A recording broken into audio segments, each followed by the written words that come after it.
Uh, All right. Welcome to the new episode of Journal Club today. I will be your host again. I am Mike. I'm a first year PhD student from Nair lab here in Monash. Maybe Vishaal. Hi, yeah, I'm Vishaal, and I'm a master student at the same lab. Yeah. Hi, I'm Lipeng. I'm currently the research assistant in the same lab. I'm Kyoko, a candidate student of PhD in the same lab. All right. Very well. Today we are talking about a very new paper called Shared EEG Correlates Between Non-REM Parasomnia Experience and Dreams. I will, as always, give maybe 8 minutes of explanation of the background of the study, and then we will begin the discussion. Now, the first question is, of course, what is a parasomnia episode or experience? Well, a typical example of parasomnic experience is something like sleepwalking or talking while you are sleeping. Sometimes the person will interact with their environment. Often they will have some sort of visible facial expression of either fear or surprise. So that's a typical example. Now, looking at these behaviors, one cannot help but to think that these people undergoing the episodes are having some sort of experience. Well, the question is, are these conscious experience during the episodes similar to perhaps dreams, or are they something completely different? Now, the author of this paper intend to find out. They recruited around 20 plus participants who are suffering from these disorders of arousals. So they are suffering from sleepwalking, night terror, stuff like that. Now, these participants will first go through a sort of a baseline EEG measurement with no manipulation while they're and then they will go through this 25 hours sleep deprivation just to help to really induce these parasomnic episodes. And at the end, they will go through one more night of recording, but this time there will be these rhythmic computer noises that sort of induce these episodes in the participants. It turns out that, of course, these noises doesn't make that much of a difference. It seems these patients are just spontaneously waking up anyway. But either way, when an episode occurs, the researchers will call out the name of the patients once or twice and immediately go through a sort of a structured interview to see whether the participant either have conscious experience but cannot recall the contents of it, or that they do not have any conscious experience at all.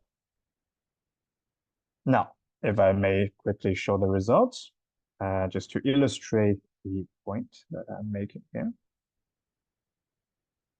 Now, as we can see, we have three different categories. We have CE for conscious experience, CWR for conscious experience without recall, and NE with no experience.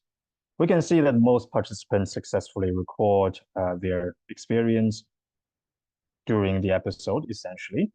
A few people said that they did go through some sort of experience, but they can't recall it, and 20% said there's no experience at all. Now, the question is, what did they find in the result? There are two major findings. First, by comparing the folks who reports, well, the episodes that have conscious experience and the episode that does not have conscious experience using the high density EEG result. Now, just to quickly explain this graph, the line here is the onset of the movement. So a parasomatic episode only occurs when the person actually moves in some way.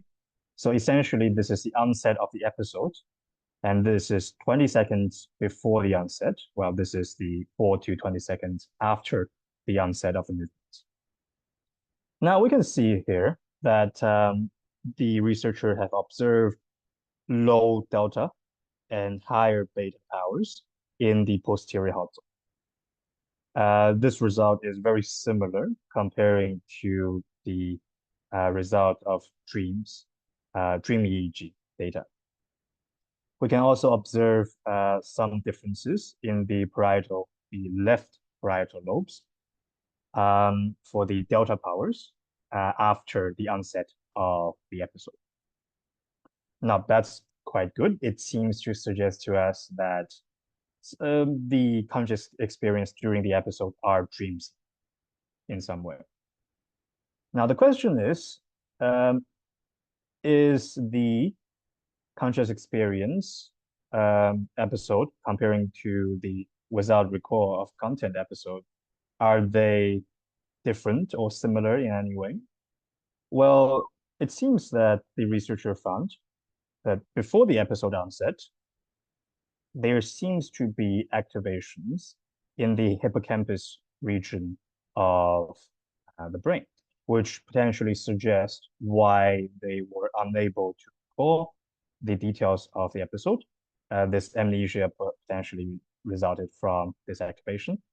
On the other hand, there are also some sort of activation, in the parietal lobe for delta power after the onset of the episode. It's not entirely clear what it means, especially when there is no corresponding changes in the beta power. But yeah, so that's roughly it. It seems that very likely the participants who are reporting conscious experience during the parasomnic episode are actually experiencing essentially dreams during these episodes. So yeah, that's sort of the end of the paper. Are there anything that I have not covered or any questions, comments so far?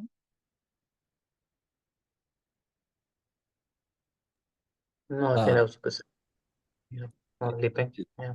Just one thing, ask for clarify.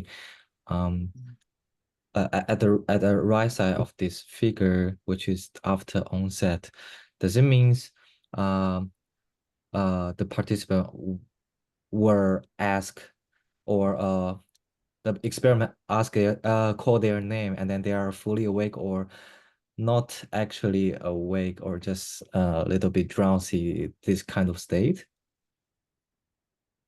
So I believe that first it's located in the non-REM sleep period of their sleeping experience. So I believe they only call the name after they observed the onset of the episode, meaning that the movement must have occurred first before the observation and before the calling of the name. So they will be sleeping in non-REM sleep, most likely, during the left side of the screen. Oh, I see. It is observed movement occur, and then after that is the right panel of that figure, and then experiment called their name. Yes, essentially. Okay, that's clear. I have one question. So about the movement, was there any mention of what constitutes movement? So it's like just open their eyes or from lay down to, waking up.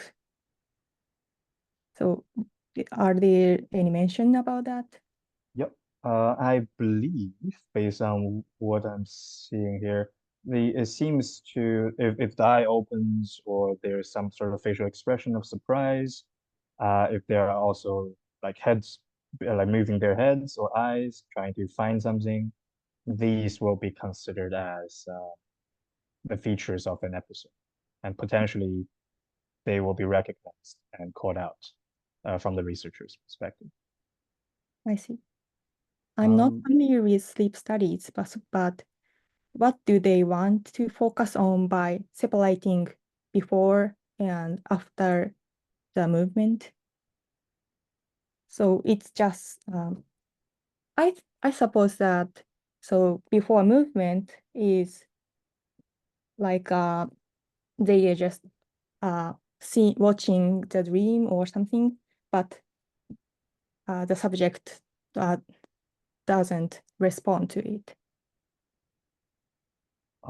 Actually, I'm not a very learned person in terms of a dream study or sleep study, but I believe the idea is that the dream or some sort of conscious experience must have occurred first, followed by the corresponding behaviors.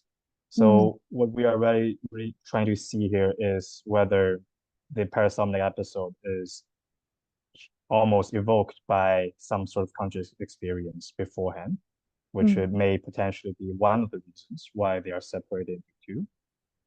Another reason, potentially, is that when the participant actually moves, it will generate motion artifacts, and this will bias or alter the result in a difficult to predict way. I think they also mentioned it in the limitations section as well. But yeah, that's my understanding. Vishaal, do you have anything, do you know anything about this specific subject?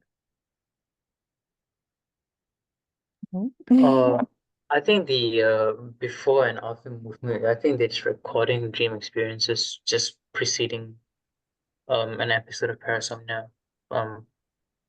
happening, right? Because I think if I remember the method section correctly, most of these parasomnic behaviors that they're measuring is like confused arousal, right? So I could probably, like, you see, when you measure or when you want to study the EEG correlates of dream experience, you essentially, when they're dreaming, you wake them up. When you wake them up and then you ask them were they dreaming, then you look at the EEG activity of the epochs preceding awakening, right? So it's more or less, I guess, the same concept here. But then possibly also during the parasomnic movements, they're probably looking at the brain activity as well then. But I'm not sure if they specified this specifically. I might have missed it. But according to my understanding, preceding any movement or preceding any awakening, you typically look at the brain activity or like preceding that specific measured variable. Yeah. Okay. I mostly agree with both of you guys, and especially the experience before the movement. I personally like when I have a dream or doing some kind of movement. Before that movement, I would dream as I'm trying to grabbing something or a car is about to hit me, and then I suddenly do the movement before that. So you can see at the left panel that the activation is mostly clustered at the visual cortex area, right? So that means that they maybe see something or the arousal of visual cortex area in their dream. So that's my guess. Thank you. Yeah, and compared to a standard dream study, I think this is when you're having I guess when you're experiencing a parasomnic episode, an episode of parasomnia, all right, you're technically still asleep, or are you having an altered state of consciousness? I don't know. So compared to dreams where you only measure preceding epochs, here I think you can measure the preceding ones and also during, so I don't know. It gives a new perspective, maybe. Yeah, certainly it's very interesting because I think one of the previous paper we have read separate sort of consciousness into being aware and being awake. In this case, the situation is quite complex, right? Because the person isn't entirely awake, but they seems to be more awake than a sleeping person. And they are aware, probably, of their dream-like content. So, yeah. Hmm.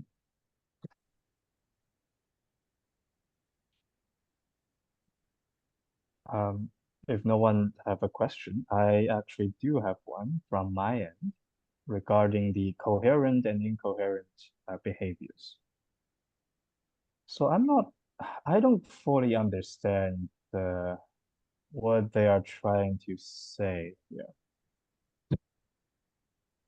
Are they just saying that in the case where it is coherent, there seems to be an obvious sign right before the onset of the movement, while in the other case, in the not coherent case, there does not seem to be this difference that's right before the onset. Is that roughly the idea? I may be completely wrong, but my understanding of this statement is when parasomnia experience essentially means what what the participant's dreamed experience was versus what their behavior was. Does that correspond? Right? So yes. What is your question exactly? Again? So I was just clarifying whether essentially they are saying that if the behavior is coherent, there should be some sort of neurological sign that's right before the movement. While if it's not coherent, there is no such sign. Yes. I don't know exactly. Um, yeah, I'm not sure. Um, So this is the portion that I'm a little bit unsure about mainly. Does anybody else have like an interpretation of what they are trying to say here?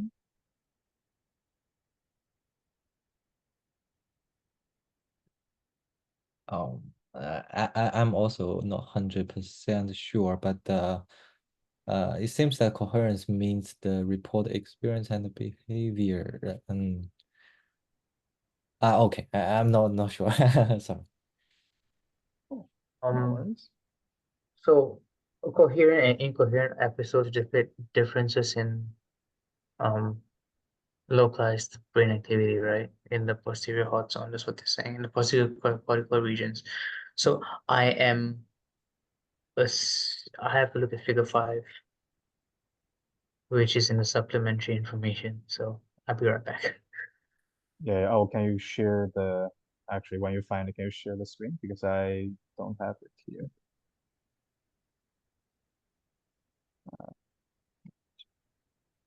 Yeah, because I was just going to say that if my interpretation is correct, then there So seems can to you see be my such screen? a, yep, I can. Yeah, so let's take a look at figure 5. Yep. Okay.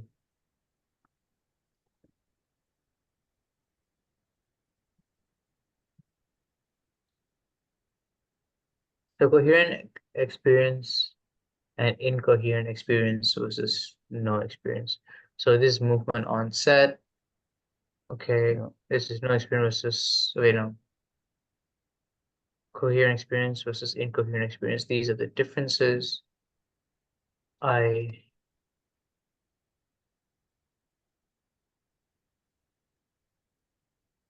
Yeah, I'm actually not sure. I don't know. I have to take some time to understand this.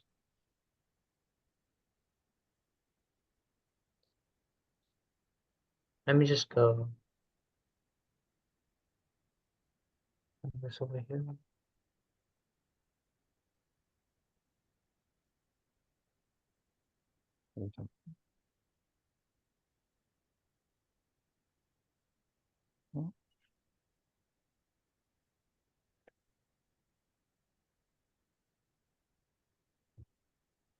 Yeah, we might have to read more into this, to be honest. It might be taking a bit of time to understand and piece these together. Yeah. Yeah, yeah, that's certainly true. I was just going to say that it almost seems to be some sort of like pre-motor planning that's involved to execute a goal. If it's coherent, you are thinking about, oh, like as Lipeng said before, if there's a car coming towards me or I need to grab something, there's sort of expectation and motor planning beforehand.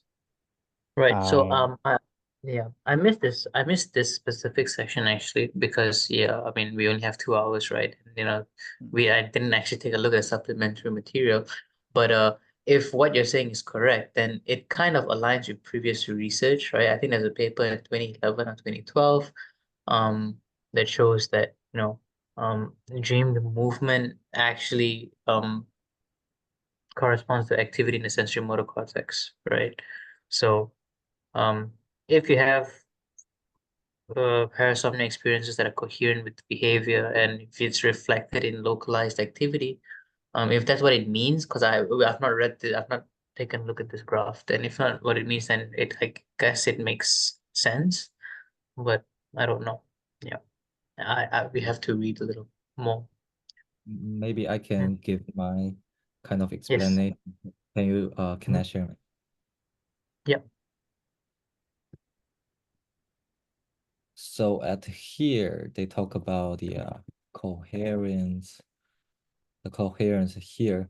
So my understanding is that just like what Max said, the report content or the report conscious experience, whether align with their actual behavior by looking at the because they record video of their the what is that? Dream walking, like this kind of thing. So this, to my understanding, this is kind of like reliability thing. If their report of conscious experience is aligned with their behavior, I suppose the researcher will put more trust on this kind of report. Yeah, because this is expert rate, kind of thing. So which remind me or make me think about some kind of expert validity, this kind of thing.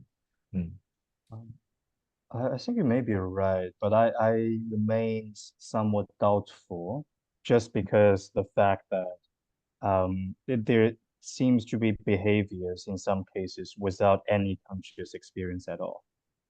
If we consider any, they're saying that they didn't have any at all, but we still observe these sort of behaviors, either moving their heads or searching their beds or whatever. So it can occur without conscious experience. So in this case, I wouldn't be surprised if it can also reliably occur without this correspondence between the two, between the dream and the behavior. Okay, that also makes sense. And also this sentence saying that only when behavior is aligned with the report experience, only in this situation show high amplitude. So that's what I'm thinking. Okay. All right. Any other question from anyone?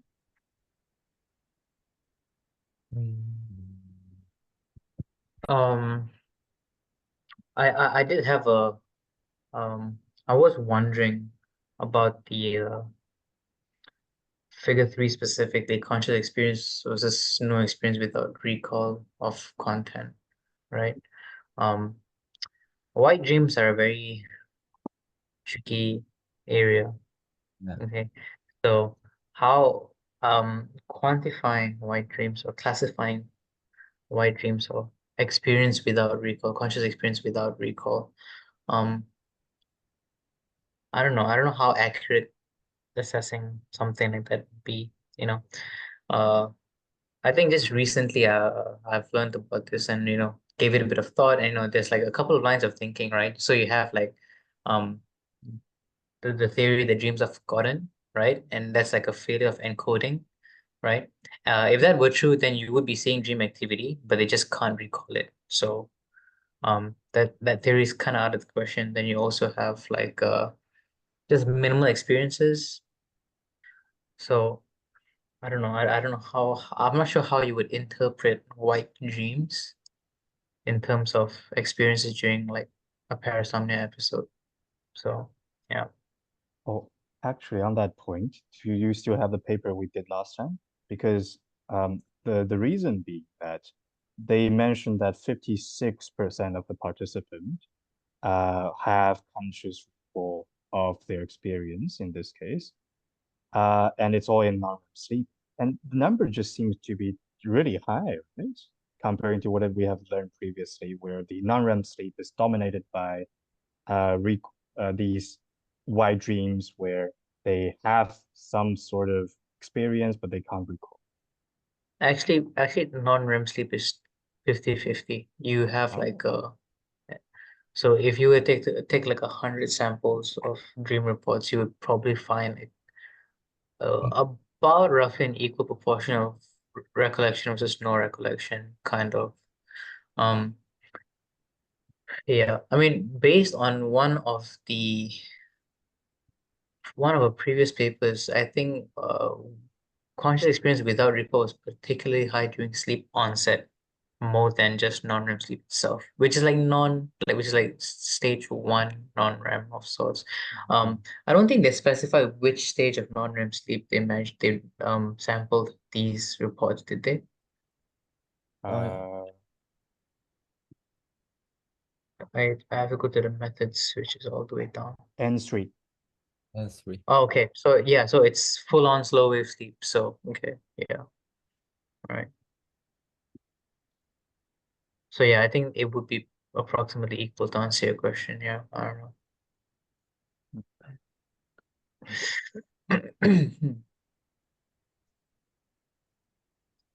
But yeah, that's just the question that I have that I don't. It's a pretty hard one to answer, I guess. I feel Right. like So in this case, it's kind of clear, right, in a sense. Yeah, Mhm. or the activation of hippocampus like thing. Because by oh, looking the at explanation they gave about yeah. the Okay. figure 3, the difference between conscious experience and the conscious experience without report, and then they say that there's a difference between the hippocampus and the amygdala, which is Mm, encoded emotion, right? So yeah. this case, it's kind of clear, but if we go back to the last journal club talking about white dream, that's a good question to think about in terms of their framework. Mm. But I can't memorize most of the content of that white dream framework. Yeah. Yeah. I'm not Okay. sure if people are interested in this discussion, but this really reminds me of philosophical zombie. No? So let's say two patients, they are exhibiting essentially the same um, parasomnic behaviors. They're all like moving their heads, let's say. And one of them report to say that, oh, I have these conscious experience. I was disagreeing with someone and I moved my head. The other one report that they have no conscious experience at all.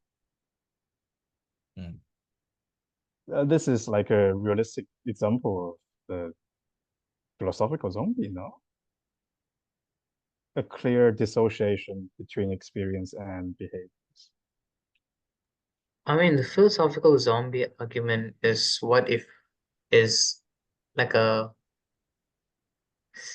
theoretical case, like where where the question is, what if you can replicate every single physical substrate of a human being along with their actions, behaviors, and emotions and everything, but no consciousness, right? So it's not exactly the same, but I Yeah. don't know. And I mean, they have like okay. I mean, I can see where you're coming from, right?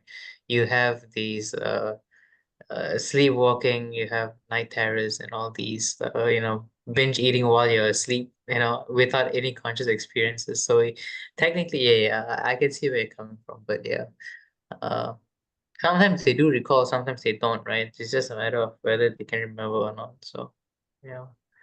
And that's the weirder part, right? Where we can see that when behavior correspond with dreams, we can see, oh, they are doing this because they are seeing or reacting to this.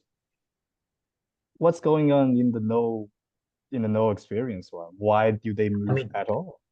we still as of now can't assess the content of dreamed experiences. So, and one of, I think, the biggest, and in my humble opinion, one of the biggest limitations in like dream studies is the fact that you have to rely on participant reports, right? Subjective reports. And that can be affected by a bunch of stuff, right? You have like sleep inertia, right? Making you disoriented when you're reporting. You have failure to recall your dream, which is very, very prevalent as they highlighted, right? In Nair and paper. Like, so it's just there's so many. So yeah, it's to answer that, it's just a bit, yeah, I don't know. Yeah. That's fair. But surely we are not saying that it's entirely due to error that these no experience episode involve these behavior. I mean, surely some of them seems to be legitimate, and I wonder how is random chance, a random activation of some sort. So sorry, I didn't get your question.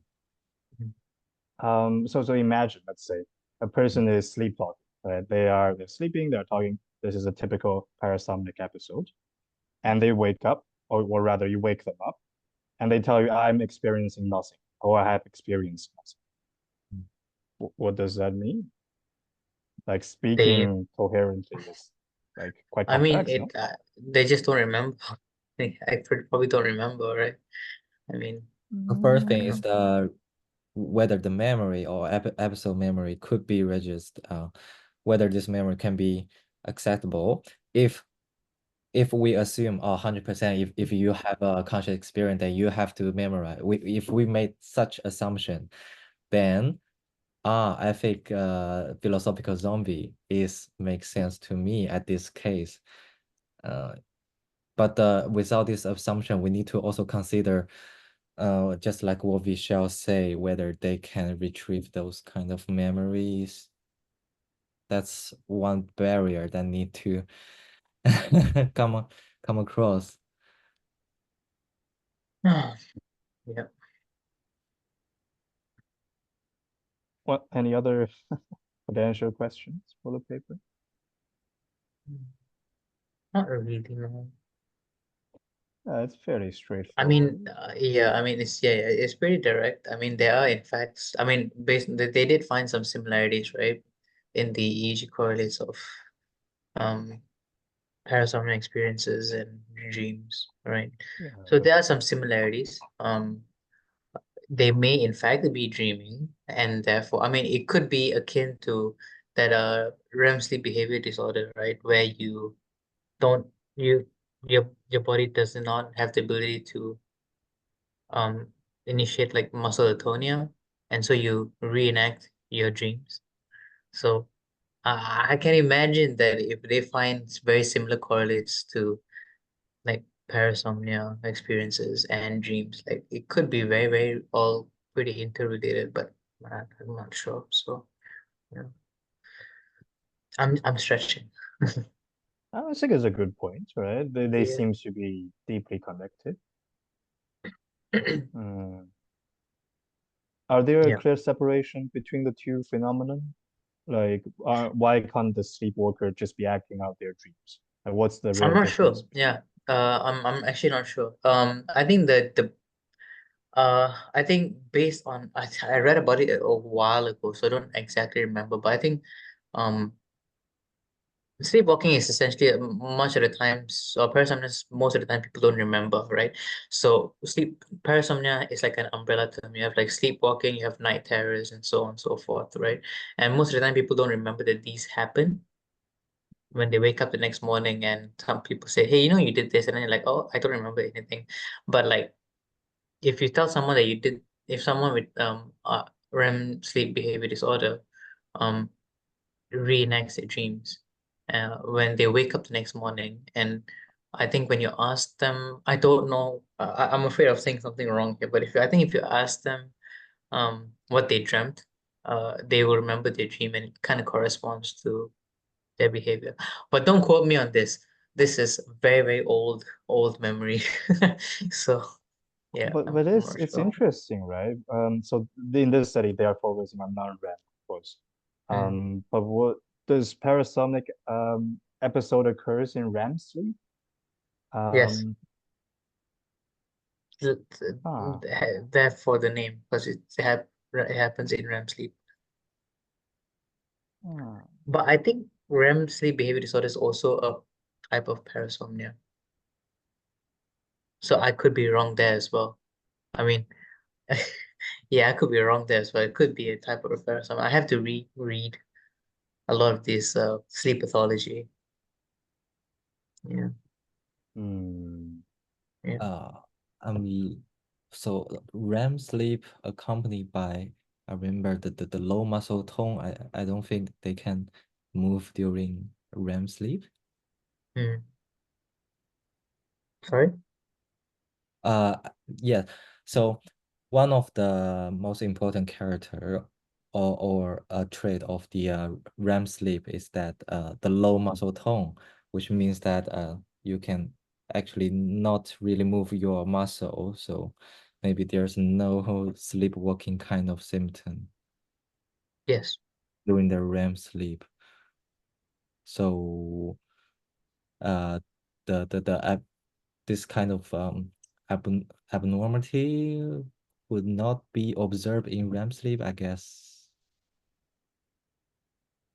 I mean, yeah, unless you have REM sleep behavior disorder, Yes, which yes.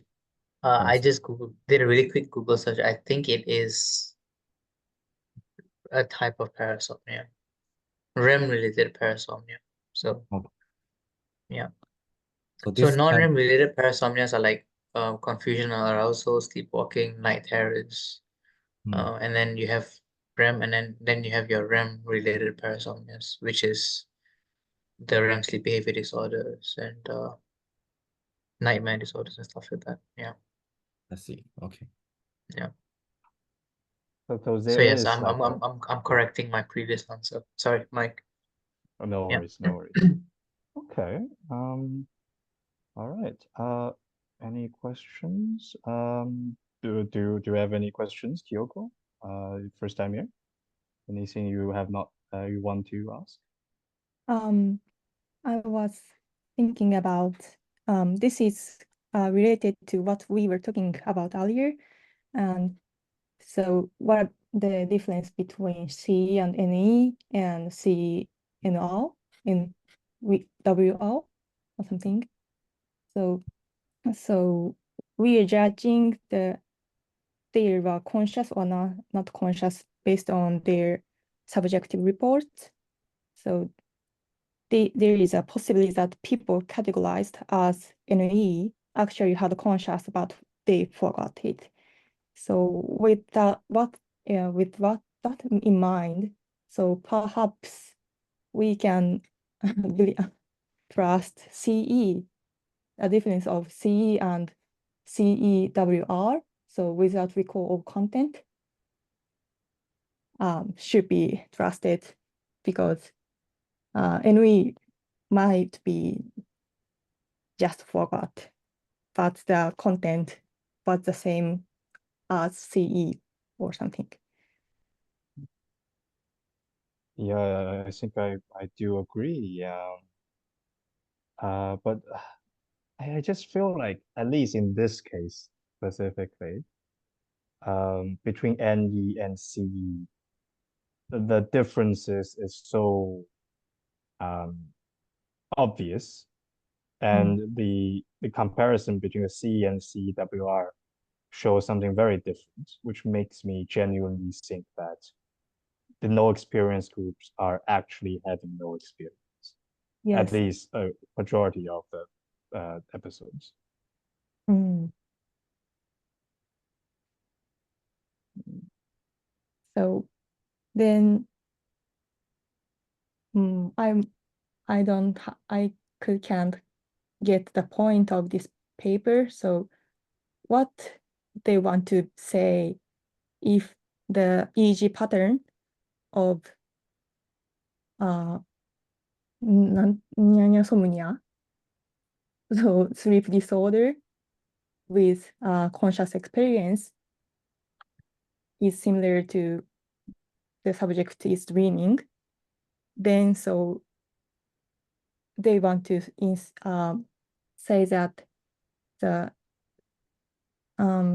subjective experience during the sleep disorder is similar to dreaming. Is it right? Yes, I think that's what they are trying to say, that the dreaming EEG is very similar to the sleepwalking parasomnic episode EEG. Yeah. So they must be having some sort of similar experience during these episodes. Yeah. In fact, so I couldn't get the point of this paper because the grouping of the subjects are very subjective, and so the easy characteristics is very, very obvious and interesting, but so I can't get the message from this paper. Because of my lack of my, less knowledge about sleeping and dreaming. Yeah, I think the overarching purpose would be, I guess, to find similarities in the mechanisms that are involved in consciousness during sleep, essentially. Right? Like what are, like across all these different like context, situations and cases and conditions, if there are like an similar underlying brain region or brain pattern that's implicated in some form of conscious experiences that would inform, that, okay, so now we know that there's a commonality between all these cases that, these mechanisms are involved. I would say that would be the takeaway here, but yeah. Okay, I think your statement is quite fair because at the beginning I also cannot really get the point or how important or why they want to do such a kind of research and the result, what does it mean? Yes, I a little bit agree with this statement, but after that, when I think about the neural correlate of consciousness, I'm thinking about this kind of dream EEG. Everything or every dream visual content of conscious experience is generated spontaneously without any external stimuli, at least in the case without sound. So in this situation, they can generate the conscious experience spontaneously. Does it mean this pattern of the brain activation is kind of the minimum set of the consciousness? Maybe I'm thinking about this question. And also they also provide the external behavior index or indicator of conscious experience appear, which is 20 seconds before the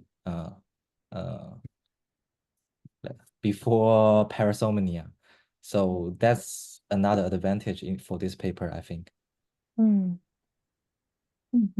Because in previous sleep study, we use this eye monitor to monitor the muscle movement of surround the eye to monitor whether whether participants have dream, but this kind of thing is not that available for other laboratory maybe. But in Monash, we have such kind of stuff. Is this kind of EOG or something? Yeah, EOG. I see. Yes. Yes. As now I understand this study advantage, and I think this is a common issue with experiments involving subjectivity. But I think it would be more interesting if there were an experiment or paper with operational method and control group with something subject they don't have with disorders of arousal, then we can say something more about this result.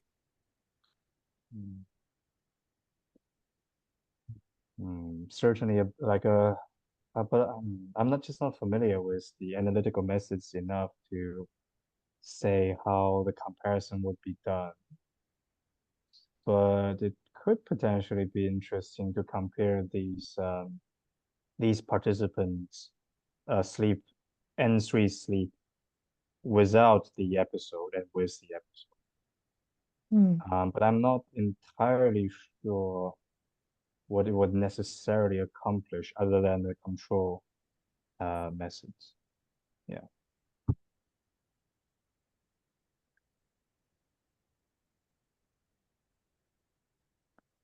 Also, any comments for Lipeng's neural correlate of consciousness part of the comments? Do you think my statement makes sense to you? Because I'm not sure.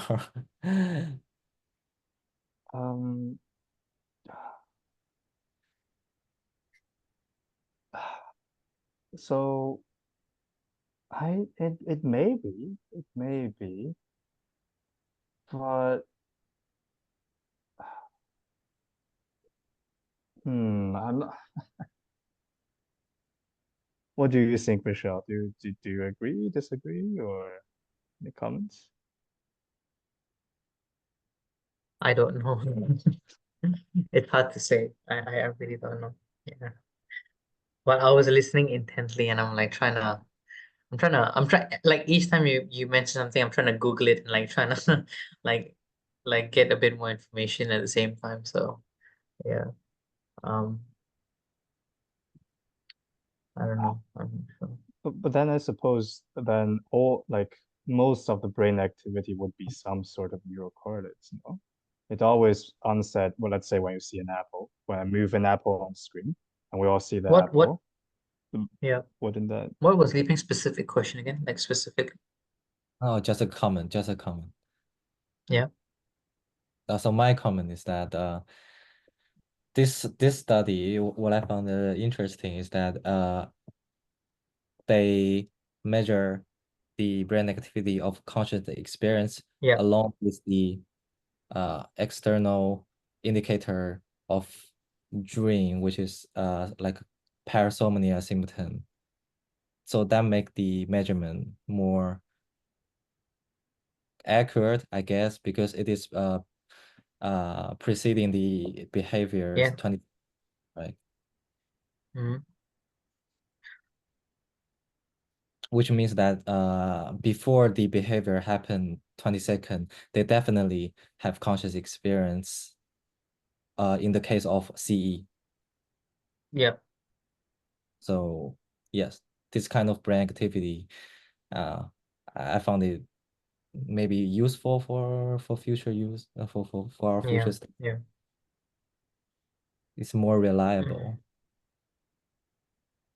Actually, I do think I agree with you in the sense that we see the posterior hot zone activation, and there are some good reason to believe that this is indeed where consciousness lies, right? So in a sense, it is the MCC of consciousness. I mean that's a strong claim. So I mean yes. I mean promisingly yes, the posterior hot zone, yes, and everything. But also the measurement here again is like low frequency delta power,